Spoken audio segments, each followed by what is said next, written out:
இன்றைய இளைஞர்கள், அது தமிழ்நாட்டு இளைஞர்களா இருந்தாலும் சரி, இந்தியாவில் பிறந்த இளைஞர்களா இருந்தாலும் சரி, இலங்கையில பிறந்தவங்களா இருந்தாலும் சரி, யாழ்ப்பாணத்தில் பிறந்தவங்களா இருந்தாலும் சரி, ஏன் சில வெள்ளக்காரங்க பல பேரை இருந்தாலுமே சரி, இன்றைய இளைஞர்கள், இன்றைய டெக்னாலஜி யுகம், அப்ப அவங்கக்கிட்ட இருக்கிற அந்த புரிந்துணர்வு, அந்த வன்மம் இல்லாத அந்த மனசு, யாதும் ஊரே ஜாவரும் கேளீர் அப்படின்ற அந்த ஒரு தெளிவான சிந்தனையை நான் பல விடயங்கள்ல பார்த்தேன். அதை பார்க்கக்குள்ள ஹாப்பியா இருந்துச்சு.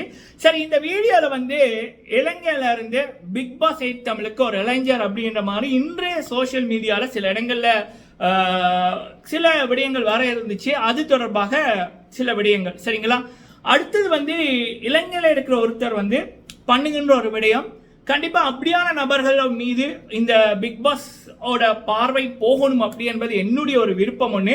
அது என்ன அப்படின்றத பார்க்கலாம். அடுத்தது ஜனனி அவர்கள், இன்றைய இளைஞர்கள் பல பேருக்கு ஏழையா பிறந்தோம், ஏழையா தான் இதெல்லாம் முடியுமா, இப்படியான பொருட்களை எல்லாம் நம்மளால வாங்க முடியுமா, நம்ம கிட்ட என்ன இருக்கு அப்படின்னுக்குள்ள உங்ககிட்ட ஒரு போன் இருந்தா போதும். இப்ப இருக்கிற டெக்னாலஜி, இப்ப உங்களுடைய திறமையா டெக்னாலஜி மூலம் நம்ம ஒரு கவர்மெண்ட் ஜாபுக்கு போக தேவையில்லை, இல்ல நம்ம ஒரு கம்பெனிக்கு போக தேவையில்லை. ஆனா நம்ம கிட்ட திறமை இருந்துச்சுன்னா அதை நம்மளே வெளியில கொண்டரலாம். அதன் மூலம் நம்மளுடைய குடும்பம், நம்மளுடைய வாழ்க்கை, நம்மளுடைய தரத்தை மேம்படுத்தலாம் அப்படின்னு காமித்தவர் ஜனனி குணசீலன் அவர்கள். அவங்களுக்கு கிடைக்க இருக்கின்ற ஒரு விருது, அது தொடர்பான சில தகவல்கள், இந்த விடயங்களை இந்த வீடியோல பார்க்கலாம் சரிங்களா. ஃபுல்லா பாருங்க, லைக் பண்ணுங்க. ஃபர்ஸ்ட் டைம் வந்திருக்கீங்க அப்படின்னா மறக்காம சப்ஸ்கிரைப் பண்ணுங்க. உங்களுடைய கருத்துக்களை தவறாம சொல்லுங்க. ஓகே, ஃபர்ஸ்ட் நான் இலங்கையில ஒரு இளைஞர், இப்போ 25 மாவட்டம், இலங்கையில 25 மாவட்டம் கரெக்டா, 25 மாவட்டம் ஃபுல்லாவே ஒருத்தர் நடைப்பயணம் போய்கொண்டிருக்காரு. அவருக்கு அப்பப்ப அவருடைய நண்பர்களும் கூட போறாங்க. அப்ப அதை பார்க்கக்குள்ள எனக்கு அவர் நடக்கிற அந்த ஒரு விடயத்தை விட, ஆனா அந்த ஒரு மனிதர் நடந்து போகக்குள்ள கூட பிறந்தவங்க கூட இப்படி பண்ணுவாங்களான்னு எனக்கு தெரியல. பல சகோதரர்கள் சகோதரிகள் அவரை கண்டு அவரை வரவேற்பது, அவரை வாழ்த்துவது, அவருக்கு உணவு கொடுப்பது, சாப்பிட்டீங்களா வாங்க சாப்பிட்டு போவோம், எங்க தங்க போறீங்க வீட்டுக்கு வாங்க அப்படின்னு முக்கியமா இஸ்லாமிய சகோதரர்கள், சமீபத்தில் கூட பல வீடியோக்கள் பார்த்தேன். அவங்க வீட்டு பிள்ளை மாதிரி உள்ளுக்குள்ள கூப்பிட்டு வச்சு அவங்களோட உறவினர்களுக்கு இவங்களை பத்தி சொல்லி போட்டோ எடுத்து பல பெரிய இடங்களுக்கு அவங்கள அழைத்து சென்று அதை பெருமையை அவங்களுக்கு காண்பித்து அவங்கள கொண்டாடின விதம் இருக்கு பாருங்க. கண்கொள்ளா காட்சியா இருந்துச்சு, சத்தியமா கண்கொள்ளா காட்சியா இருந்துச்சு சரிங்களா. Hats off. அடுத்தது அது மட்டும் இல்லாம சிங்கள சகோதரர்கள், சிங்கள பத்திரிகைகள்ல அந்த இளைஞரோட முயற்சியை பற்றி பாராட்டி அவருடைய போட்டோவை போட்டு, இப்படி யாழ்ப்பாணம் நல்லூர்ல இருந்து தமிழ் இளைஞர், யாழ்ப்பாணம் நல்லூர்ல இருந்து தமிழ் இளைஞர் ஒருத்தர் இலங்கையை சுற்றி பயணிக்க ஆரம்பித்திருக்கார் அப்படின்னு அந்த படத்தை போட்டு சிங்கள பத்திரிகையில சிங்கள மொழியில பெருமையா போட்டிருந்தாங்க.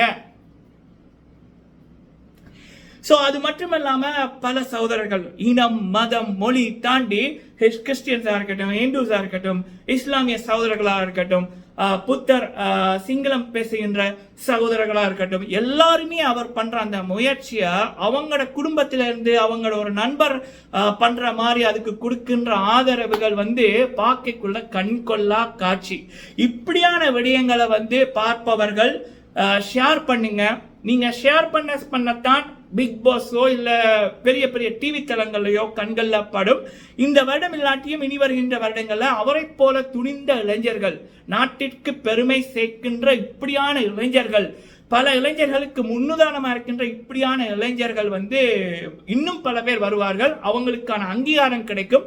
அதை மனுஷனா பிறந்தவர்கள் இதுல முன்னுரிமை கொடுத்து பண்ணணும் என்றது என்னுடைய இது. அவர் மட்டுமில்லாம பல பேர், ஆண்களும் சரி பெண்களும் சரி, பல டிரான்ஸ்ஜெண்டர்ஸும் சரி, பல திறமைகள் இளைஞர்களை நான் நிறைய பேரோட வீடியோக்கள் பார்த்து கொண்டிருக்கேன்.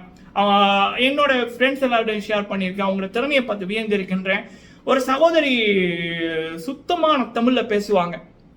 அவங்களோட பேர் ஓகே, அப்படி அருமையா இருக்கும். ஒரு நடக்கின்ற விடயங்கள் அப்படி சொல்லுவாங்க. அப்படி பல திறமைகள் இப்போ ஒரு சோசியல் மீடியா மூலம் அவங்களுடைய பேச்சு திறமைகளா இருக்கட்டும், அவங்கள்ட்ட இருக்கிற தைரியம், அவங்களோட ஃபிட்னஸா இருக்கட்டும், இப்படி இல்ல வெளியில போய் வீடியோ போடுறதா இருக்கட்டும், நடனமா இருக்கட்டும், எக்ஸ்பிரஷன்ஸா இருக்கட்டும், அவங்க பண்ணைக்குள்ள அது ஆர்வமா இருக்கு. அதே நேரத்தில் பார்க்கின்ற மக்கள் ஒரு ஜஸ்ட் ஒரு ஷேர் அண்ட் லைக் அது பல பேருக்கு போகின்ற மாதிரி அவங்கள ஊக்குவிக்கணும்ன்றது என்னுடைய இது. சரிங்களா? ஓகே, சரி. அப்படி இருக்கக்குள்ள இப்போ அப்படி ஒரு இளைஞர் டிக்டாக்ல ஃபேமஸாக இருக்காங்க.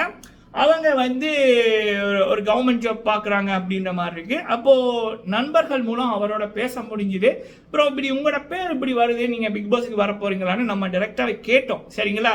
ஏன்னா இலங்கை போட்டியாளர்கள் தொடர்பாக எனக்கு இப்போ வரைக்கும் அப்டேட் வரல. எனக்கு ஆர்வம் அதிகம் இலங்கையிலேருந்து வர்றவங்களை ரசிப்பதற்கு. அது நல்லா இருக்கும். வெளிநாடுகள்லேருந்து ஷோக்கு பிக் பாஸுக்குள்ள பல பேர் வரைக்கும் அது நல்லா இருக்கும்.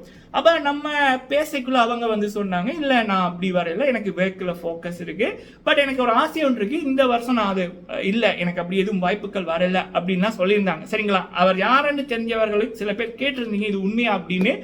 அது உண்மை இல்லை. சரிங்களா? ஆனால் இந்த வாட்டி கண்டிப்பாக இலங்கையிலேருந்து ஆணோ பெண்ணோ டிரான்ஸ்ஜெண்டர்ஸோ வருவாங்க அப்படி என்பதுதான் எனக்கு கிடைக்கப்படுகின்ற தகவல். வரணும் என்றதான் என்னுடைய விருப்பம். சரிங்களா? Always welcome to Bigg Boss Tamil. Okay, அடுத்தது வந்து என்ன அப்படின்னா, இன்றைய இளைஞர்கள் அவங்கள பார்க்கக்குள்ள எனக்கு சந்தோஷமா இருக்காது. இந்தியாவில் பிறந்தவங்களா இருக்கட்டும், இலங்கையில் பிறந்தவங்களா இருக்கட்டும், வெளிநாடுகளில் பிறந்தவங்களா இருக்கட்டும், வெளிநாட்டில் இருக்கிற பல இப்போ 2010 பிறந்தவங்க, 2000 பிறந்தவங்க, 90s பிறந்தவங்களா இருக்கட்டும், அவங்க வந்து ஜாது மூரே ஜாவரும் கேளீர் அப்படின்றபடியா தான் பல பேர் இலங்கையில பிறந்தவங்க கூட இப்ப வெளிநாட்டுல நல்லா இருக்காங்க. அவங்க கிட்ட மட்டும் வன்மம் இருந்திருந்தா இப்ப என்னோட வெள்ளத்தோல்காரன் மட்டும்தான் இங்க இருக்கணும், டச் பேசுறவன் மட்டும்தான் இங்க இருக்கணும், இத்தாலி பேசுறவன் மட்டும்தான் இங்க இருக்கணும், ஸ்பானிஷ் பேசுறவன் மட்டும்தான் இங்க இருக்கணும், கருப்பு தோல்காரன் வரக்கூடாது அப்படின்னு அவங்க அந்த வன்மத்துல அந்த காலங்காலமா இருந்திருந்தாங்கன்னா, இந்தியாவில் பிறந்தவர்களும் சரி, இலங்கையில் பிறந்தவர்களும் சரி, முக்கியமாக யாழ்ப்பாண தமிழர்களும் சரி, இப்போ வெளிநாடுகளில் நல்லா இருக்க முடியாது, அவங்களோட குடும்பத்தை நல்லா வச்சிருக்க முடியாது. அப்போ அந்த வெள்ளக்காரர்களுடைய அந்த ஒரு இது எல்லாரையும் மனிதர்கள், எல்லாரையும் வாழ வைக்கணும், முடிஞ்ச வரைக்கும் நம்ம உதவியால செய்வோம், வாழ வைப்போம், ஒன்றா இருப்போம் என்ற அந்த பக்குவமும் சரி. இப்போ இலங்கையில் இந்தியாவில் இருப்பவர்களோட இளைஞர்கள், முக்கியமாக அந்த இளைஞர்கள் அவங்கள வழி நடத்துகின்ற அவங்க குடும்பத்தில் இருப்பவர்களோட அந்த மனநிலையும் சரி, எல்லாரும் ஒண்ணுதான், எல்லாரும் ஒற்றுமையா வாழணும் என்ற அந்த மன பாங்கு, அந்த விடயங்களை இப்ப டெக்னாலஜி மூலம் கண்கொள்ளக்கூடியதாக பார்க்க முடிகிறது. அதை பார்க்கக்குள்ள இன்றைய எனக்கு ஹாப்பியா இருக்கு. சரிங்களா? ஏன்னா சில பேர் வந்து தேவையில்லாத வன்மத்தை பரப்புறதுலையும் முயற்சியா அறிக்கைக்குள்ள நம்ம நடக்கிற உண்மைகளை ஒரு என்னுடைய தளத்துல பேசுறதுல தப்பில்லைல்ல. ஸோ நான் பேசியிருக்கேன். ஓகே மக்களே, சரி. அடுத்தது வந்து ஜனனி அவர்கள் பல இளைஞர்களுக்கு ஒரு நம்பிக்கை அப்படின்னு சொல்லலாம். என்றாவது ஒரு நாள் ஒரு கால் வரும், நம்மளோட வாழ்க்கை மாறும், சோசியல் மீடியா மாற்றும், இல்லை நம்மளே வந்து மாற்றிக்கலாம், சோசியல் மீடியா மூலம் நம்மளே ஒரு விஐபி ஆகிக்கலாம் அப்படின்னு இப்போ இருக்கிற இளைஞர்களுக்கு ஒரு முன்னுதாரணமாக இருக்கிறவர் வந்து ஜனனி அவர்கள். ஸோ இப்போ அவங்க சினிமாவில் அவங்களுக்கு ஒரு அவார்ட் ஒன்று செப்டம்பர் 21 ஒரு நாமினேஷனுக்குள்ள அவங்களுடைய பேர் வந்திருக்கு. அவங்க கூட வந்து 6 பேர் போட்டி போடுறாங்க. அதில் ஜனனி அவர்களுக்கு நம்ம தளபதி கூட நடிச்சதுக்காக அந்த விருது வந்து நாமினேட் ஆகிருக்கு. சரிங்களா? இவங்க கூட இயல் அப்படின்றவங்க, அவங்களும் லியோல ஒரு கேரக்டர் பண்ணியிருப்பாங்க. அடுத்தது சாலின் சோயா அவர்கள், அப்புறம் வினோதினி அப்படின்றவங்க பொன்னியின் செல்வன்ல நடிச்சிருப்பாங்க, அப்புறம் மிர்னா அவங்க, அப்புறம் பேபி ஷரரா அப்படின்றவங்க சித்ரான்ற படத்தில் நடிச்சவங்க. இவங்க 6 பேருக்கும் போட்டி. இதில் ஒருத்தங்களுக்கு வந்து விருது கொடுக்கப்படும். பட் இந்த போட்டியில் ஜனனி அவர்களுடைய பேரும் நாமினேட் ஆகிருக்கு. சரிங்களா? இது எப்போ நடக்க இருக்குதுன்னா செப்டம்பர் 21, 2024 சென்னையில் தான் நடக்க இருக்கு. ஸோ ஜனனி அவர்களுக்கு அந்த விருது கிடைக்க நம்ம சேனல் சார்பாக வாழ்த்துக்கள். இல்லை ஜனனி அவர்கள் வின் பண்ணல அப்படின்னாலும் தகுதியான நபர்கள் ஜனனி அவர்களுக்கு இல்லை அப்படின்னாலும் அவங்கள விட யாராவது நல்லா பண்ணியிருந்தா அவங்களுக்கு போகணும் அப்படி என்பது நம்மளுடைய வாழ்த்துக்கள். சரிங்களா? ஓகே மக்களை, இது வந்து நம்ம சேனல்ல பிக் பாஸ் 8 தமிழ் இலங்கை போட்டியாளர் தொடர்பாக வந்த சில விடயங்களுக்கு என்னுடைய பதில். அப்புறம் ப்ரோமோ பத்தி கேட்டிருந்தீங்க. இந்த வீக் வரும் அப்படின்றதான் தகவல்.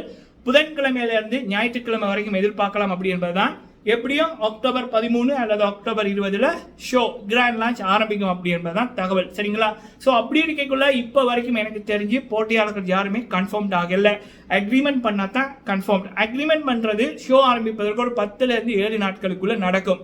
அப்போ டைம் இருக்கு. ஸோ பல முகங்கள் புதுமுகங்கள் இந்த வாட்டி சான்சஸ் இருக்கும் அப்படின்றதான் தகவல். பார்ப்போம் எத்தனை புதுமுகங்கள் ஜனனி அவர்களை போல, லாஸ்லியா அவர்களை போல, முகின் அவர்களை போல, இல்லை ஆரி அவர்களை போல, பாலாஜி முருகதாஸ் அவர்களை போல, தாமரை செல்வி அவர்களை போல கலக்க போறாங்க அப்படின்றத பார்ப்போம். நீங்க உங்களோட கருத்துக்களை சொல்லுங்க. வீடியோ பிடிச்சிருந்தா லைக் பண்ணுங்க, முடிஞ்சா நண்பர்களோட ஷேர் பண்ணுங்க. நன்றி.